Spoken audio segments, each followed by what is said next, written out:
Welcome back to That's Not Important Right Now.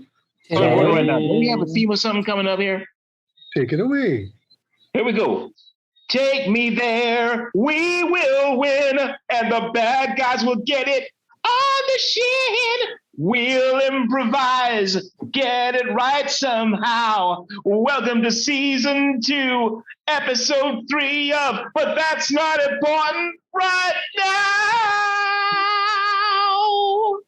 Boom is. What was that? Oh my God. Audience, I'm sorry. I love it. I'm sorry. We'll have a talk. I love it. Welcome back, Tracy. I don't know what the hell I just did. Hi, guys. Hello, gentlemen. It's no good. Hi there, Hutch. For those of you who are new to the channel, hopefully, thank you for coming. It is me, Ian Reid, former art director at the agency, with Jarrod Butts, former copywriter at the agency.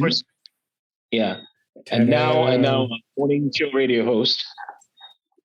And Tracy Hutchings, who is also former copywriter eons ago at the agency, and is now number 6.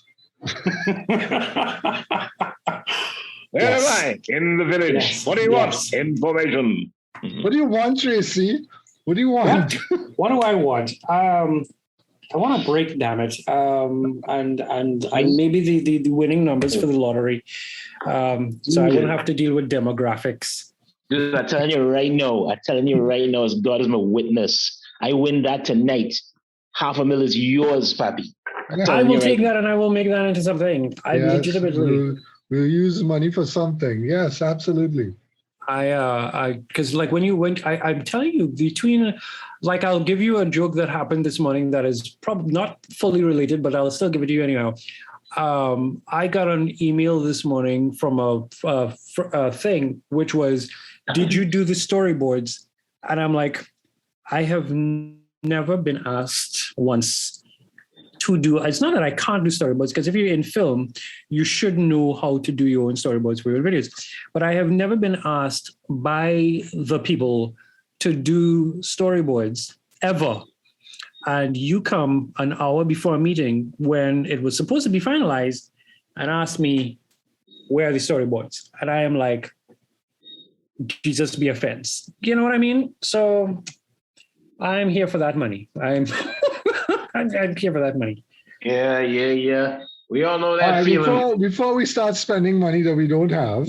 Yes, tell us, Reid. And also, if you would like to send us money, I would be greatly appreciative of that. We don't ask for money on this podcast, but things so that we could pay for things like the Zoom and whatever. If you'd like to contribute, I'll be grateful. Jarrod will be grateful. Tracy is not our regular guest. We don't really have a regular guest, but Tracy, we've asked to come this season a little bit more to try to, add some more spice to the flavor.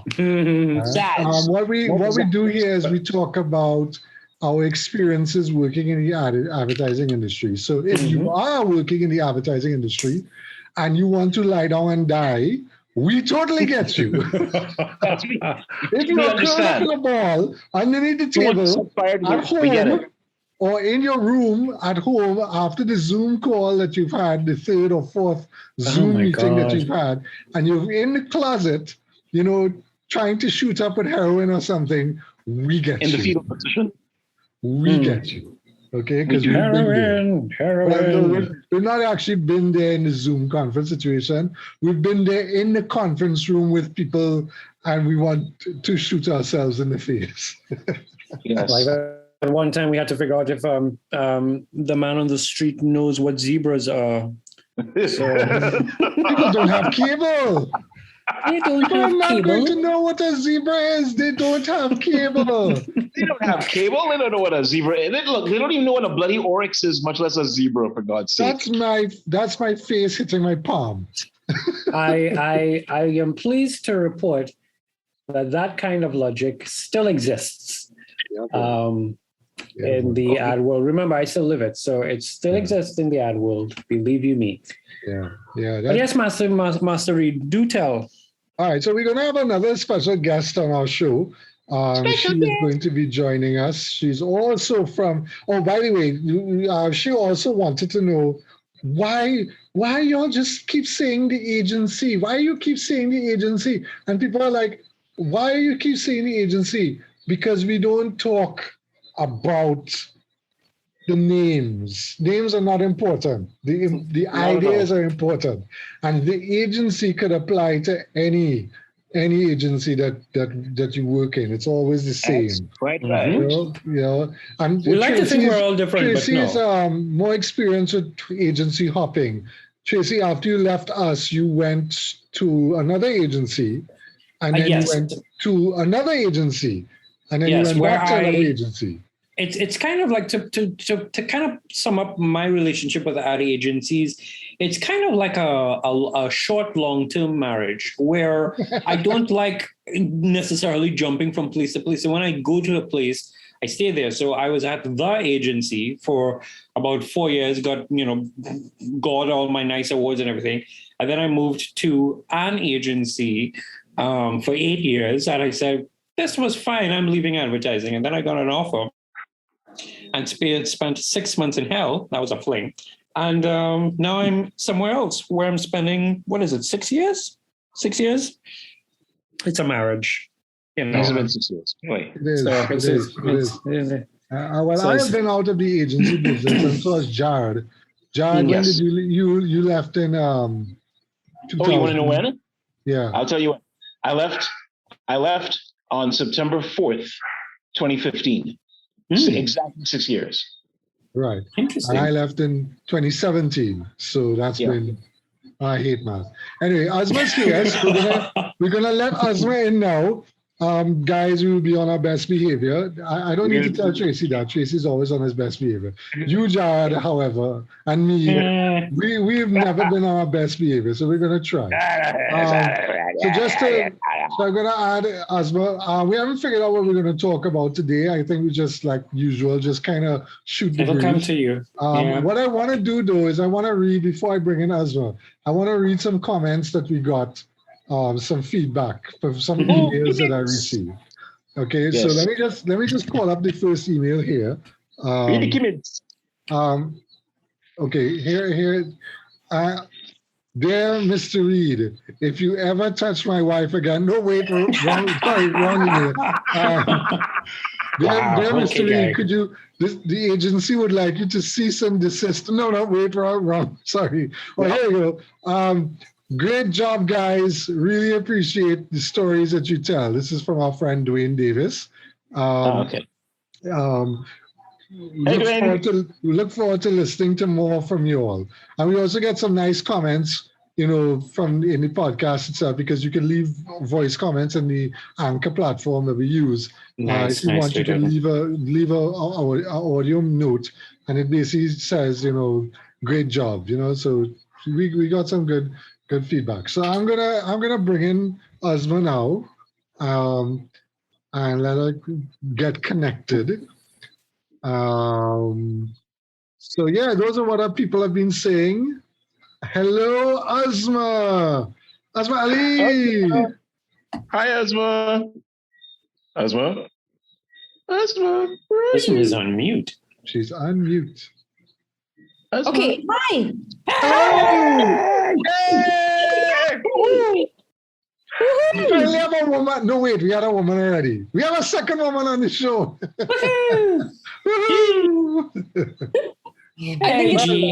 Welcome, Asma. Thank you. I think it's hilarious that Tracy and I have text for our names as opposed to visuals. This is true. For those of you who are not seeing the Zoom, seeing what we're seeing, Ian has a picture, Jarrod has a picture, and Asma and I just have, our names. The two writers. The words from the wordsmiths are more important than the visuals, of course. That's what I've always said to my ex-girlfriends, but they never, never paid any attention. Wow. Sounds like a TMI for me. So just let me introduce Asma. Asma is also a copywriter. She is now. What is your official title now at the new agency? At the new agency, well, I have no problem calling my agency's name, but I am the creative director of Ogilvy Caribbean. Very good.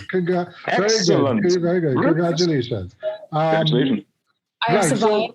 So we don't name, as we had said before, we don't name the agency we worked with before because we don't want to have that cease and desist letter to show up. And I would prefer not to. But everybody knows who listens to us. They kind of figure it out. But Asma worked from when? 2001?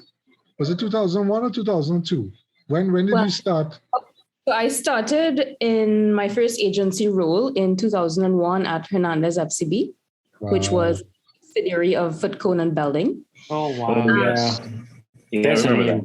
That was my very, very first agency role. And there I was a junior copywriter. And I met some fantastic people. That was my introduction to the world of advertising. And that company was run by a husband and wife, creative couple. And that was interesting because they were both copywriters who became CEOs of their own agency. And that company, unfortunately, went bankrupt. But that's not important right now. There you go. She's got it. She's got it. She's getting the hang of it. But however, the company gave me such a good experience, an unforgettable experience in advertising that, I just could not leave the industry. The industry became like the rest of us. It became what we live and breathe, the profession of choice that we love to hate and hate to love. Mm-hmm. At HFCB, as we call it, and I refer to the name of the agency because 1 is no longer around and 2 is very close to my heart. And 3, a lot of the people who were in that agency are in other agencies now and still in the field of advertising. And Tracy can attest to this, know? Yeah. And right after that, I freelanced with an ex-colleague and dear friend of mine, Lizelle. We freelanced for a few months. And on one of our freelance projects is where we were introduced to the creative director of the agency that I worked at afterwards. And again, we ended up back at the same agency working together for a very long time. And that's part of the story of my advertising life. And in that agency, I met all of you wonderful people. Mm-hmm. Exactly. Yes. It's a very long bio. You don't need to use all of it, Ian, but yeah. No, but it's a good bio. It is a good bio. I would like to say something before we go on. I would like to, first of all, thank you for inviting me as a guest, as your second female guest onto the show. And I would like to also congratulate you and Jarrod for not just having a cool idea, but for taking a cool idea and running with it, because there's so many cool ideas and fantastic ideas that people talk about doing, not just in advertising, but outside. And out of all of those cool ideas that people love to talk about, there is such a small percentage of them that are actually executed. So great job to the two of you all.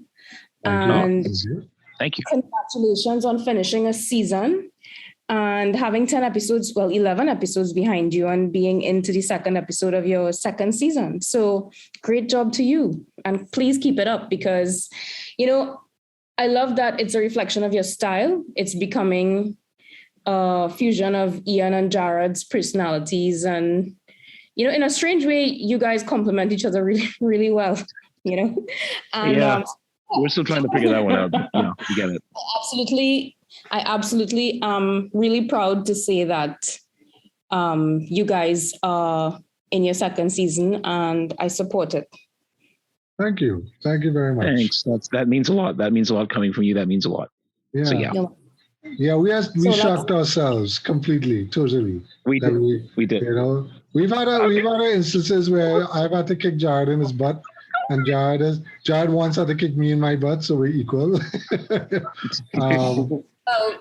What I could say here is that hasn't everyone in this chat done that at some point? Oh my God! Yeah. Yeah. Oh yeah. Come on. Like, That goes with the territory. That That is goes to me. without saying. Yeah. All right. So what are we talking about today? We wanted to talk about, well, for those of you not in the Caribbean or within the territory, don't know that we had what we call a bank holiday. It's called a bank holiday, or just a public holiday. We call it a public holiday of Independence Day. 59 years. 59 years. I'm still going to laugh when we reach 69. Sorry. Okay. The fact that I understood where you were going with that, I need to go back inside. I think I'll be a dirty old now, chuckling to myself, and my kids will be like, "Oh God, it's ridiculous." Anyway, the point is, we had 59 years of independence, and we were talking about whether we should talk about these what you call them, Jarrod? You all didn't talk about that already? No, we haven't talked about that. But I don't want to get into that. The greetings are, because we kind of talked about that the commemorative greetings episode. In an earlier episode, you check it out. I think it's episode 4 or 5 with Jason Dukaran, and he made a very good comment about the fact that greetings ads on the whole are low-hanging fruit. Now we went through all of that in that episode, so I don't want to go back into that. But the philosophy, and I think Tracy in our little group chat was mentioning it, that it is something that everybody wants to do. And I thought, well, maybe we could go further a little bit and talk more about brands that are using things like a greeting, like a special event to kind of push their agenda, even though they're not within that mind space. For example, if I throw out an example, which is not real, it's just an example. If we throw out like laundry detergent, laundry detergent suddenly turns around and says we make black clothes blacker. So I mean, like, wow. why would you do that? Because you're trying very hard. Pause it off of this for a second. Black clothes black. Okay, cool. Go ahead. Yeah, let's go ahead. Just saying that they want to celebrate the movement. So our things make clothes blacker because they can't say we make clothes whiter or some ridiculous nonsense like that. And you're like, but your brand. You'd make white clothes whiter. You have to say that. You can't not say that. So what I'm saying is that the idea of jumping onto a philosophy or a movement or something and trying to, what's the word, piggyback off of it tends to not go down well. But I don't know what you all think. I'll throw that out there and let me know what you all think. Jarrod, what do you think? Let's start with Jarrod. Okay, well, you see, it depends a lot on. There's got to be some sort of connection between the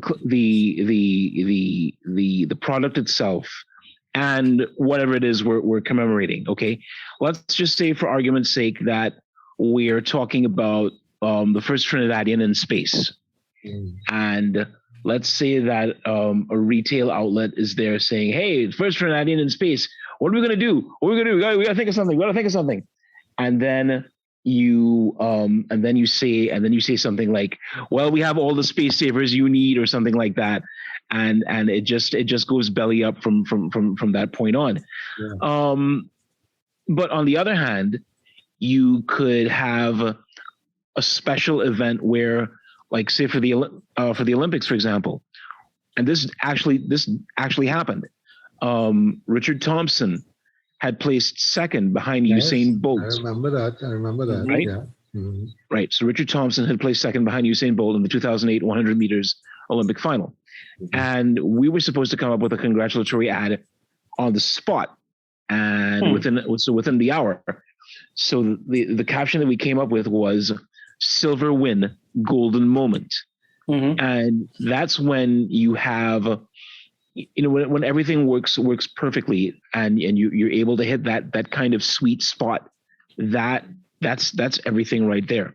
And it's and in some cases it's very easy to do. I mean, you're talking about, especially when it comes to sporting achievements, but if you are doing commemorative ads like celebrating a country's independence or a certain holiday or certain public holiday, that's when things get a little bit tricky.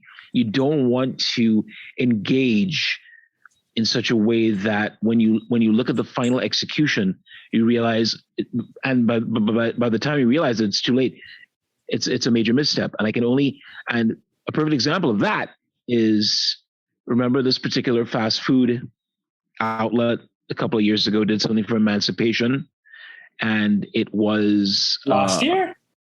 It was last year. It was last year. It was a terrible misstep, but which we talked about in the previous episode. So we're not going to rehash that. But is there any other examples, not necessarily for a greetings ad? Can you think of any misstep that we're not the agency, but where the client has demanded that they jump on a thought and run with it? I mean, we talked I think the first episode we talked about cricks, where they just kind of panicked and went, "We need to do this right now." It's a different story when you're talking about hearts and emotions. Mm-hmm. So dressing a man in drag is funny.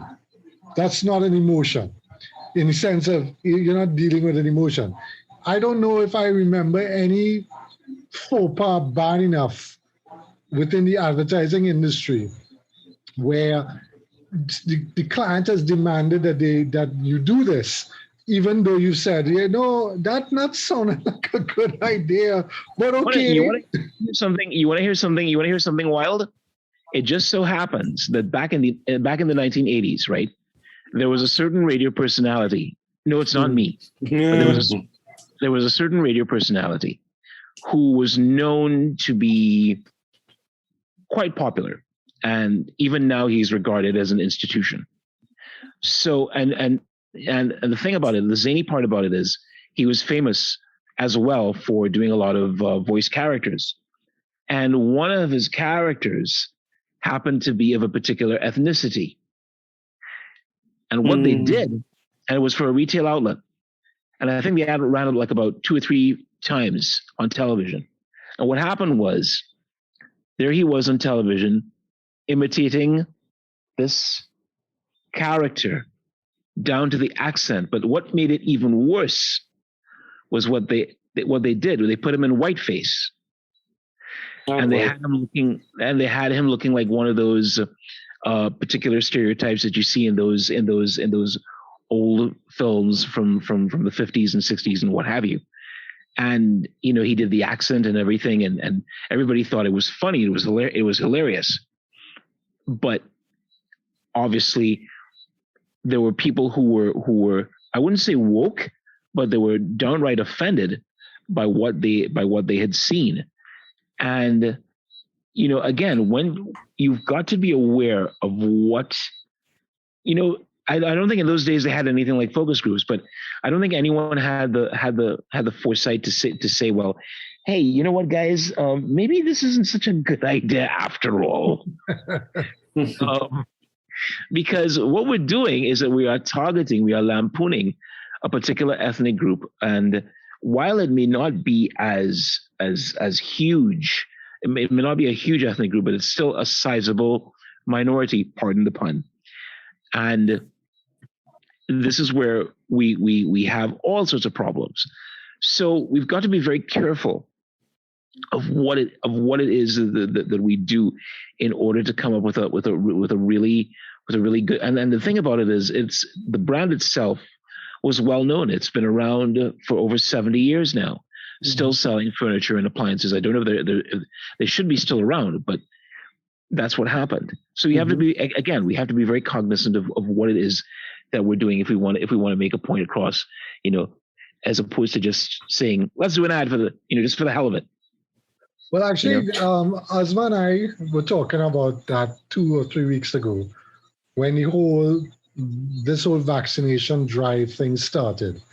And whereas the idea is good, I think Tracy and I had this conversation months before where we were talking about whether or not we should push somebody like the cinema, because that's who we work with.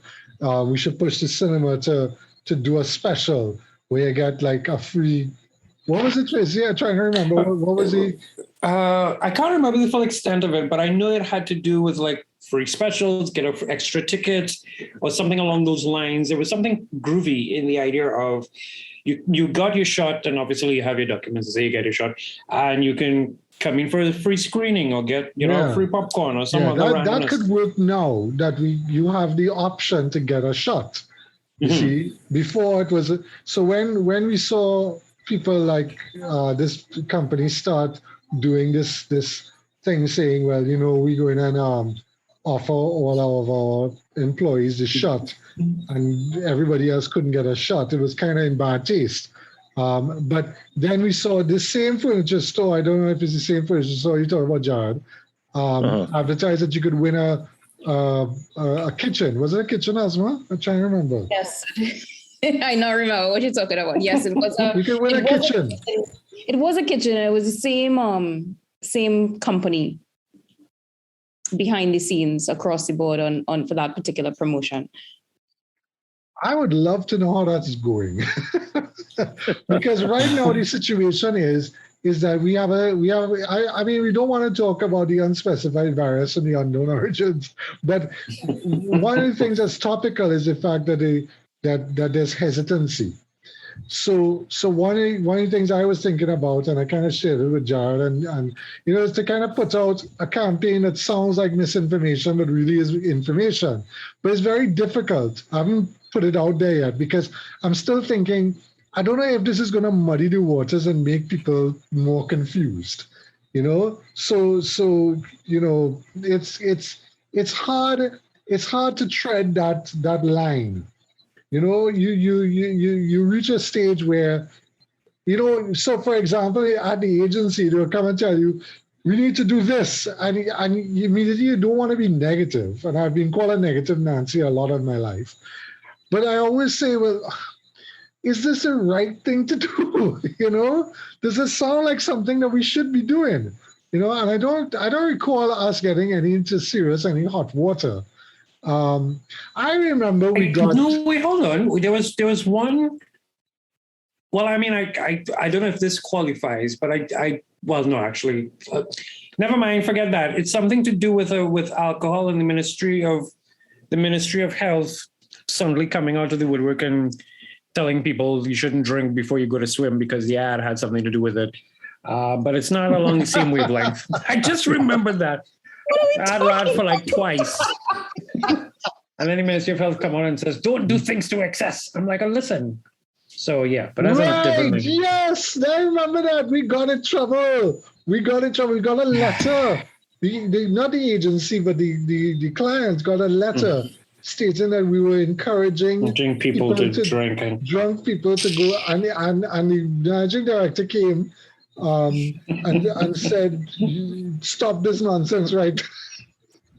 I remember that. That was funny. The only other thing that he was so confused because he didn't speak English. English was not his first language. He was so confused. He didn't understand what we were talking about. Oh, dear the only other thing that I can remember, and this bears on a thought. We had done, funny enough, I think I had written it. We had done a Diwali ad. It was a Diwali jingle. Oh God, I know a particular brand. I know you exactly. know that brand. I could sing it, but I won't. It's still in my head. I can still see me too. I remember. I remember that. No, Tracy, you can sing it because that brand would love the coverage. No, I will just because I remember the beginning was like the pumpkin and the aloo, Chutney and roti too. Does all taste better when it's something? I can't remember the rest of it, but it was. I remember doing it and feeling so excited because it felt authentic and it felt like I was reaching an audience and stuff like that. And then I remember, I think it was that guy who was a strong voice of because he's no longer on planet Earth, but he was a strong voice for the East Indian community. Either him or the network itself was like, this is utter rubbish. And you're thinking to yourself, like, I don't understand, but I know clients will come back and scream bloody murder. So I was preparing my brain for that. But I think it ran for like 2 more years or something. I can't remember. It ran for a long time. That reminds me of the ad we did, Rhonda and myself did for what was then CableNet. You remember CableNet? I remember CableNet.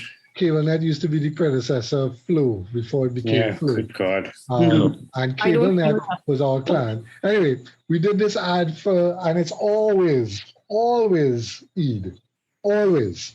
And she and I were joking because she thought we would run this ad and then she said, you suppose somebody's going to come in a missile launch and blow up the agency? I'm like, that's very racist, Rhonda. I don't know how to respond to that. Funny. I mean, it's always worrying, especially cultural things. You know, Eid is the top of it. You know, because you always have people. But Eid in retrospect is easy. Asma, you know, because it's easy because there's a very straight guideline, you know, no visuals, this nice kind of writing, and you know the very illustrative type of stuff. You know, you can't go wrong per se. You know, Diwali is a little different because there's so many things that you do with Diwali that can be misinterpreted. Is that the word? You know, but I think the major problem with that radio is that it sounded chutney, wasn't it? Was it sounded chutney? It's. I mean, like we went to be as I'm trying to remember who even was the studio, because I remember having fun with that. But we tried to make it as quote unquote Trini authentic as plausible. So it wasn't chutney. It wasn't chutney. Because but at the same point in time, I was told by my ex-wife at the time. She came down on me hard. She said, are you insane? How you could run an ad like that when people playing bhajans on the radio? And okay, so people who are listening to us who are outside the territory, this may sound, you know, like we're talking Greek, sorry. But what we're saying is that during the period of Diwali, it's a religious festival. Yes. So there's a lot of religious music. And suddenly you hear this kind of chutney thing sounds come on in the middle of it. And I think a lot of people, but the focus groups or the people who we asked, polled, didn't have a problem with it. It was the religious leaders who had a problem with it, not the people. So not necessarily the people, yeah. Yeah. So I mean, it's interesting. I mean, I didn't really want to go down this particular rabbit hole, but it's funny because we have done some things that have looked insensitive, but in total, we were just not ignorant. I mean, ignorant is a strong word, but we just didn't know, or we tried to find out, and nobody. We got conflicting information. Nobody seemed to know what if this is correct or not, and maybe we should run it. And I remember those days. Can I interject and add a point to the story of the jingle? But the thing is with Diwali, it is the music that's played is not really up-tempo music. It tends to be a little more reverent. So it's not only praise, but it's mostly praise. So it's not that we completely missed the brief. I think we delivered on the brief, or Tracy delivered on the brief, not to point fingers, but Tracy delivered on the brief. And the audio producer worked with Tracy. Yes. And it's a beautiful jingle that I think is timeless, and the brand would still pay to run on air, right? The problem, it wasn't chutney. The problem is that it was slightly more up-tempo than a bhajan. So it sounded a little festive, you know, and it stood out on air, which is what communication and advertising is supposed to do. It's supposed to get noticed. It delivered on that. It got noticed. And the writer in question, who is in this chat, made sure to include only vegetarian dishes, right? So he was respectful of the season. The audio was respectful of the time. However, it's the random it's the one or two viewers, the members of the public, or in this case, listeners, who will have a problem with what is run. And the thing is, you can never please everyone. Mm-hmm. There will always be somebody who sees an ad, whether if it's for muffins or something and has a problem with it, or just, so it also begs the question, who are we advertising to, and what is the purpose of what we do? Just to kind of rein it back. What's the target? Why we do what we do, and what we do is not necessarily done to please every single member of John. Right. Absolutely. We have a job, and the job that we are given. And I think a lot of the time we sometimes get so bogged down by deadlines and delivery and the briefs that I think we forget what is this wonderful role that we have in the grand scheme of the market. And our role, whether you're creative, whether you're client service, wherever you fall in advertising, in the advertising spectrum, our role is to create demand and make consumers buy products or use services that will translate into sales for the client. And that's what we do. We make people buy things. We influence decisions, and it's a very, very powerful profession if you use it correctly. It's a skill that is really undervalued by people who don't understand what we do. And I think sometimes we do not communicate effectively what is the role that we have. And it is, and if we are unable to communicate what we do properly, our profession, such as creativity, will not earn the respect that it deserves to get. Yeah. I was having a discussion with somebody, a friend of mine from Tobago, and he's big into algorithms and data sets and all this stuff. And he was saying, eventually the AI is going to get so powerful, it's going to replace us, like an artist, a graphic artist, writer, whatever. I said, yeah, but what's going to be, what is you're missing from that equation? He's like, what? I said, the experience. I said, we have an experience over time of what will work. We know instinctively what will work. And people come to us with that, wanting to get that experience. So initially be like, I just want a radio. But in the end, they get something that works because they don't, it's like magic.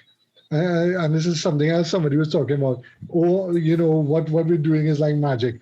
It's because you don't understand it. You think it's something magical. But at the end of the day, our experience teaches us that this will work, and sometimes to build that trust takes time. It takes time for people to figure that out, Wow, I didn't know you could do this. I always get this. I didn't know you do this. I'm like, okay, what do you think I do? No, I thought you just do logos. I'm like, okay, so you think that's all I do? Yeah. All right. I think it's twofold. I think we need to also help educate people what our profession is, because at least, with a designer, you can show people what you do, right? It's always funny on the writer side of it, because what are you going to do? Show your taglines? Nobody wants to see text unless you're another writer, unless you're already interested in the profession. Nobody wants to read anything anymore. So where's the appeal and the charm that goes behind coming up with a concept is something that's hard to encapsulate when you're trying to explain to someone, this is what I do, and this is my job. This is what I do every day. I get a piece of paper saying we need to sell this product and we need a campaign by Thursday. So can you have some options for me? So you're not just coming up with one solution, you're coming up with multiple solutions to help a company that has put some trust into the place that you're working, that the employees will have solutions to deliver to help their sales. That's a huge leap of faith on a client's part. Yeah. So if they're paying for that, they're paying for people who can give solutions. And absolutely. We need to remember what our role is, and we need to encourage and educate and remind ourselves so that clients can trust us, so that our employers can vouch for us, and so that, we can help this creative industry continue to spin. Yeah, because we're experts. It's interesting that we were talking about in terms of advertising. The important thing is it has always been about generating sales to make sure that this curve rockets skywards. So that if now somebody had once suggested that if you want to make a product stand out, make sure that the ad that we're doing is award winning. And I've always said we've got to make it good first, and we have to make it in such a way that it will encourage people to go out there and purchase the product or take advantage of the services. That is what is important.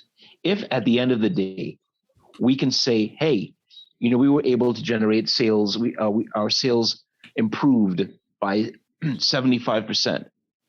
Why? Because of this advertising campaign. They're going to stay with us. And if it didn't win an award, so what? The important thing is that we were there. We had a hand in helping generate further sales of that particular product. And that's what it's all about. So Asma does have a point. We would, like I said, it would be cool. I mean, it would be fantastic if we were, but again, the reality of the situation is, it's how do we measure our worth? I mean, it's not just in dollars and cents, obviously, but it's one of the key components of running a successful ad campaign. Yeah, I mean, there is dollars and cents involved. You see, I always go back to the eye-opening experience I had working at the bank, and as well as some experience with it now. But when I was working at the bank way back, and the digital people came in and started saying, well, we're going to use these two visuals because that's what the software told us to use. And the creative director was flabbergasted. He's like, yeah, but you're going to let the computer decide. And I was like, but the two images look exactly the same. But just because one image just seemed to have more clicks, he suddenly started saying, well, that's more successful. But you're like, but where's the emotion? Where's the creativity? Where's the need to want to be? It just seems to me like they were just throwing their lot behind the machine and hoping that the machine, well, not hoping, but knowing that the machine is going to give them what they want. So the thing is to push them out of that kind of comfort zone. Where, yeah, okay, but maybe if you try this visual instead and test it against that visual and see what happened. And I had experience of that lately. Husband knows my experience with Terra Caribbean, where the digital guy said, look, guys, these creative banners you're running, it ain't doing as good as the ones that we had before, which was just shit-ass boring. Sorry to tell you. And I'm like, all right, well, cool. I'm not going to fight that battle. But if you want to do that and you don't want to continue trying to let the creative ones, give that traction, by all means, that's not a battle I'm going to fight. But I'm pretty sure in my gut and my feeling that if I came back again with something else creative, learning from the experience, you would see those clicks go up, and you would see, and there are all these other factors involved with digital advertising. There's the click-through rate of what happens when they finish click, where they go, what they do, and all of these things. So a lot of this science still needs to prove that your creative idea works. You see? Correct. It's about the idea. The idea has to be, I mean, yes, it is about sales, right? Yes, it's a business, but what makes creativity special and memorable is your ability to find a new way of selling something that is refreshing to the consumer. It's a new way to sell that detergent or to sell that washing. Because sorry to cut you across, because what's happening now is everybody looks the same. Correct. And people don't seem to understand this, that you're selling T-shirts. So all of a sudden now everybody's selling T-shirts and they have the same T-shirt. I'm like, yeah, but where's the differentiation here? Why would I choose your T-shirt over another man's T-shirt? You know, there needs to be some sort of actually. I'll send a copy to you all in the group chat. I just saw somebody send me a great article about Wish.com. You all know who Right. Wish is. Yeah. Jarrod, you know who Wish is? Wish, that is the Chinese equivalent of Amazon or something like that? Yeah, but it's not actually run by Chinese. It's interesting. But anyway, the thing is that they were talking about how they leverage their Facebook advertising. Wish sells normal stuff. Like you just like Amazon, it sells the normal kind of stuff. But they advertise all this weird, strange, almost on the borderline of perverse stuff online on Facebook. And it's like, why? Why would you do that? So after I finished reading the article, but again, Wish has figured out that the only way to differentiate themselves outside of the Alibabas and the Amazons and so on in digital advertising is to advertise the crap that nobody normally buys. Mm-hmm. Right.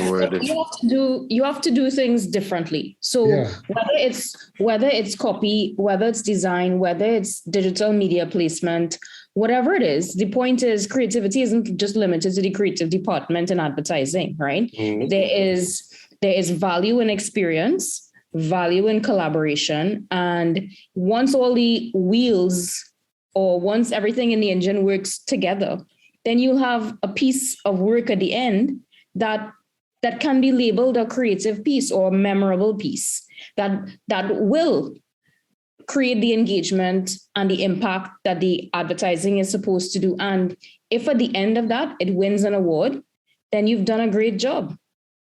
There's two thoughts that's running through my mind. One, and I'll kind of lay it out for you guys. One is cult classic, and the other is research time. Because one of the things that I've realized even up to recently, some of these products go out there and you're not given the appropriate research. I mean, like I have a client I had a client who was like, we want to launch this product. Okay. And what are the particulars? What are crunchy? Okay. And so there's no research.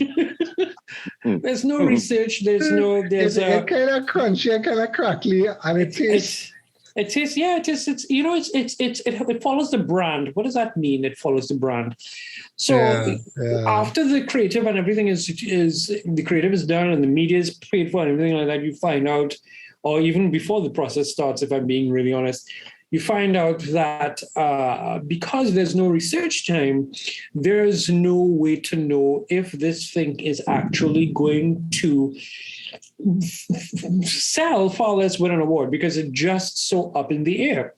And then I was thinking about how some pieces of advertising act like how movies operate in terms of a movie will come out like, God, I'm seeing it in my head now, like Blade Runner.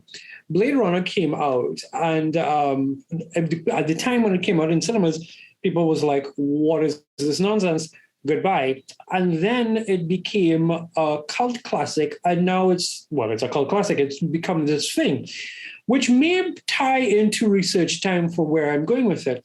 I feel like sometimes we have a situation where because there is an immediate need to sell, more than there is an immediate need to connect, there's a need to just push something out. And then maybe a year later, if so long, that piece of communication now finds itself having resonance. So you may not necessarily have had resonance with a piece of very rushed or weird or whatever thing at the time, but now you're in 2020 or 2021 where everybody's stuck indoors and everything is going hella weird. And this piece of communication has either maybe look back at it or it just still randomly playing on the radio because you know how some of these clients and stations are. And you think, this isn't enough. Like now I'm starting to feel it. It's kind of like soca a year later. Now I'm starting to feel it. So and those are two things that I've seen happen with advertising. But I will always live in that realm of, is it, because I've had that conversation with that guy, is it award winning? you bring a piece of copy to them and you say, well, what do you think about this? Do you think this is award winning? Well, is it award winning or are we trying to sell here? No, is it award winning? Well, I think it can do both, but we're not sure. Yeah. That's a thought. Yeah, we have to have this discussion about awards. That reminds me. Oh my God. We have to really delve into psychology of that. Just to come back to the research of a product, I remember going to that meeting with our wonderful friend, Mr. Casey Peru, for his product at the time. And we're just sitting down with him and we getting brief about this product, and he's going about, it gives you stamina and it gives you energy and it gives you this, that, and all the wonderful catchwords.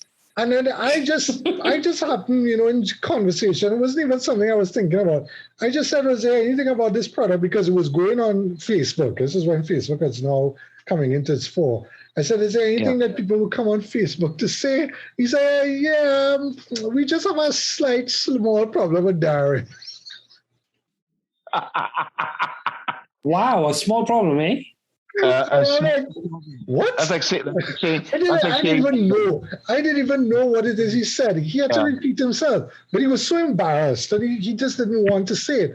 And I'm like, so what you're saying is, he said, no, it just, in certain factors, and he's such a sweet guy. Casey's such a sweet guy. I was just felt bad for him because he did not want, but that's important. Because we had to deal with that. We had to deal with that plenty. So it was a question. Sorry, go ahead, Ian.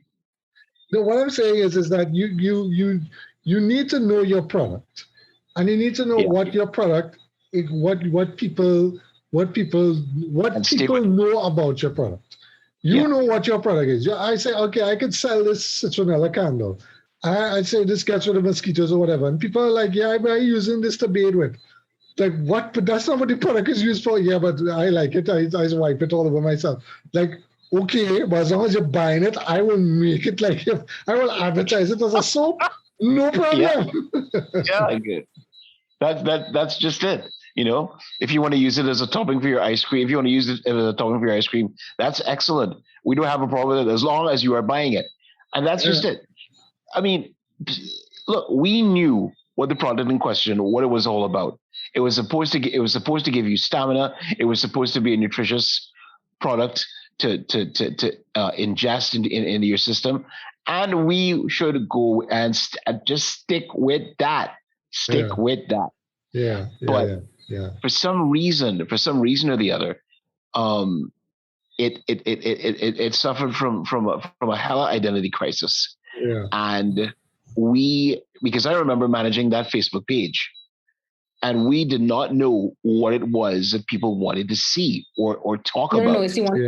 And we, in this brief burst of inspiration, we ran. I don't know if you remember this, but we ran one of those nostalgic ads for the product from the 80s, or was it from the early 90s? It was from the early 90s. And people 70s. Oh, wait, no, wait. Oh, the ad. Yes, the ad. That's right. We ran one of the old ads. And they gravitated towards that and said, wait a minute, let's see if we can try something else. Because if this generates the kind of buzz, let's see what happens if we did this. And remember when we posted of all things, and it had no relation with the brand whatsoever, which to this day is just so mystifying to me. We had posted an image of Sesame Street, the cast of Sesame Street from the mid-1970s. And as it turned out, that was the biggest engagement for a long time on any one of the other people. But that's interesting, because what has happened recently in recent times is that we've discovered that nostalgia has become big business. So we kind of dropped onto the tap. We tapped that early on because the product itself lent itself to that kind of nostalgia. Now we could go into all this detail about it, but what I want to say is that these are the things that you figure out by accident and by chance. And the client doesn't tell you these things, and the client may not like it because he definitely didn't like the fact that it had nothing to do with the product. But again, we talk about all of these things, in more depth at other times. But which funny enough though, Reid, it's kind of that whole thing about not being targeted to the product. For me, it kind of circles back around to what it is you were saying, at the beginning, where, okay, if you have like that detergent brand who wants to support a cultural movement, like let's say Black Lives Matter, you could have, for example, you could do an ad, and this is just me being an idiot here, but you could do an ad where it's clean, fresh clothes. And the line of copy is, and this is not the line of copy, but the line of copy is, wear your best clean clothes to the protest. Go out there, you have more important things to think about, like the actual protest. So instead of having to deal with like washing clothes or whatever, just put on something and go to the protest. What you will find happening though, is that the detergent brand might say, especially if it's down here, I found, would say, no, how can we use this movement to move my product? Then it becomes make your black shirt blacker. Exactly. Which then leads a whole storm of WTF, what are you doing? As opposed to just having a message of if you must say that you support, because nobody asked you, but if you must say that you support, then by all means, do it in a way that adds resonance, not to give your brand a boost when I go into the supermarket, but just to say, I identify, we recognize, and we're good with it. Go put on, wear something clean and go to the protest. Put on something and go to the protest. You can wash your clothes some other day.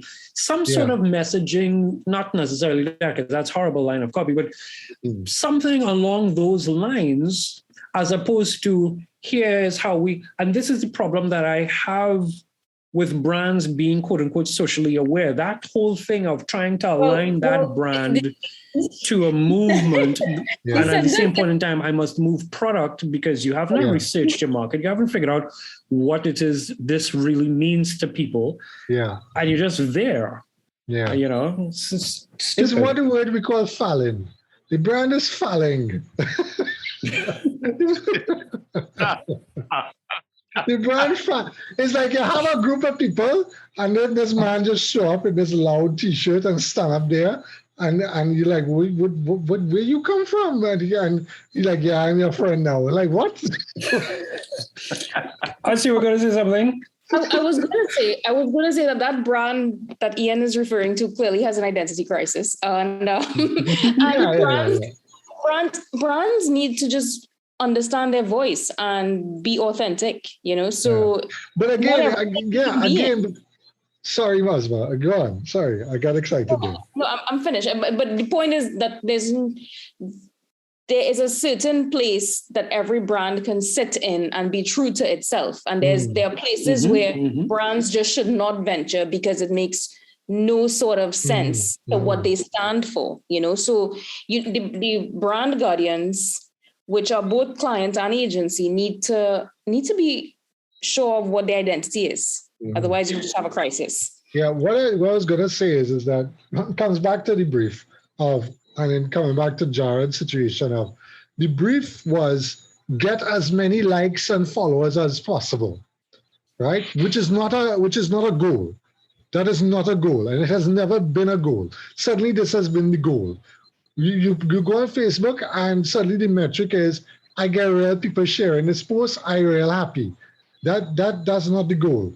But it has transferred over into, well, this is the movement. I'm gonna get people talking about my brand if I get involved with the movement, which comes back to I get lots of likes and shares for being involved. So it's the goal. Again, I just tell clients, what is the goal? Your goal is to be seen and be heard and whatever. That's great. That's 25% of that's 25% of the journey. The 100% of the journey is getting bodies into your business, getting people to buy the product, getting people to drive away with the car, whatever the goal is. That's what's going to make you the money. You just making Facebook money and making Twitter money by, being viral. You say, Ian, this ad absolutely needs to be viral. Like, what does that even mean? Why does it do? I don't know what I want to do anymore. I want to go and sell coconuts around the savannah. The ad doesn't have to do anything. It just has to be there. And it depends largely on how people are going to react to it. You cannot. He called me in the office and he boofed me up and told me how nothing that I was working on has ever gone viral. I'm like, what? What is that? What? Where did that come from? What does it mean? I don't know. Like, we put you in charge of digital and nothing has gone viral. I'm like, so that's my benchmark. Viral? That's my benchmark for working in digital, that I have to make things go viral. And I was like, okay, well, I guess it just been a fireman now, because I don't know what the goals are so screwed up. The clients get all excited about the technology and the shiny metal things, and the agency, for some reason, you usually lose a backbone. Say okay and say you're going to achieve this goal or whatever it is, and you at the bottom of the rung, just I don't know. Anyway, we have gone on for quite a bit, and this has been awesome. I don't know if we want to say anything more. Asma, do you have anything else you want to kind of contribute and say? Give me a topic. I can talk about anything. All right. Well,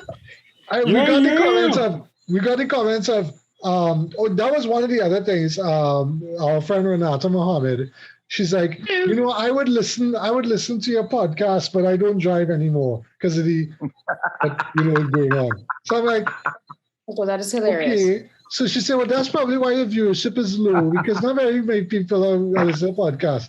I'm like, okay. But I discovered there is a niche of people who listen to podcasts, like, religiously. And we want to be in your religious tradition, you want to call it that. So we want people to like and subscribe and all of those things and share. But I just found it very interesting that people sit down for 3, 4, 5 hours and listen to one podcast a day. People talk for 3 and 4 hours. I don't have the time. I mean, I would listen to a podcast, yes, but in stages and spates. I don't know how people have time to do a 3, 4 hour podcast to begin with. You all have time to do a 3, 4 hour podcast? I do a 2 hour podcast with I say 2 hours with some friends of mine when we're talking movie reviews and stuff like that. But yeah, that's a thing. Like an hour and a half, 2 hours. Yeah. So we try to keep this, short, and try not to go on and on, but just like meetings, we try to keep a meeting. We've sat down in many meetings where we've been like, why are we here? Why do we need to be here? Please kill us now. But this has been enjoyable. This has been a great session. I think. Yeah. Yeah. Well, what I was going to say is that the way I think about it is, I mean, for me, this has been like a lime, right? Because all of us know each other. We're coming to have an educated conversation and share some of our experiences in this profession that we love, So for the people listening to us who know us, it would be enjoyable, I hope, to some extent, because they know us personally. For the people who are in the field of advertising and just dropping in to take a 2-minute or 3-minute snippet to decide if they want to listen to any more of it. I mean, it's totally up to the individual, right? A podcast is a long piece of audio. That's what it is supposed to be. So it's a different way of consuming media for Trinidad. Podcasts have been around for a while, but it's still relatively new to us here, But I'm trying to get more of an international audience because it's important, because I follow Agency Insider and a lot of these guys who complain about their life in advertising, Singapore, Hong Kong, around the world. And I'm just saying we're part of a larger fraternity. And I really like to share these stories with people outside, So because we're not alone. Definitely not alone. What we go through in Trinidad is the same thing, same client problems and quirks that everyone goes through in the field, So sometimes people think that they don't have the same problem outside because we are third world. Guess what they do? They just have the same problem with a different currency. No question. Different currency, a different market. So clients are clients everywhere, creatives are creatives everywhere. The difference is that, it's the experience, it's the brands, it's, the nuances of the market itself. I think it's just for people to want to understand. The profession can be so much more than if you would just open your mind up. So, to whoever listening, if you're in this field, just absorb and learn as much as you can. Be a sponge because advertising in Trinidad is advertising in Trinidad. It's not the same. If you were to do a little research and look at advertising in Australia in terms of the landscape itself, they're different stories. Yeah, absolutely. And we would love to have other people from outside the territory come and talk. That would happen one day. That's one of the things that we should be working towards. Great. Okay, guys. Well, thanks a lot. This was an awesome session. Lovely. Always great to have the lovely Asma. Asma's like, do we have to be on camera? Like, no, there's no camera involved. I don't want to be on camera either. I look a mess. You know what? I just want to let you all know. You all won't know I put on lipstick for this podcast taping just so that I can, feel a little different. You can't tell. Smile. We appreciate but I came out looking my best for this cover of interview. That's awesome. I am wearing pants. I had to go out. Yeah, I'm wearing a wig. I could. Us? You were saying something? You know what? I just completely lost my train of thought. Wow. All right, Jarrod, but that's not, let's have something to define. We end this thing with a definition. What are we defining today? What are we defining today? Well, now let's see. What are we defining today? We'll define the undefinable. What was that, Asma? No, I said I'm also trying to figure out what we're defining today. What was the theme of today's conversation? Brands should stay out where they don't have a social resonance. What's resonance, Jarrod? Resonance! What's resonance? Resonance is like having some sort of impact that will stay with you long after you finished using the product or after going to the bathroom. But that's not important right now. All right, guys, have a great whatever left of the week. We will be hearing this on Monday. Today is Wednesday. We're hearing this on Monday. Please like, subscribe, and thank you for joining us. Okay, guys. Out. Bye. Bye. Bye, guys. Bye. Bye. Gonna go take a shower. See you guys later.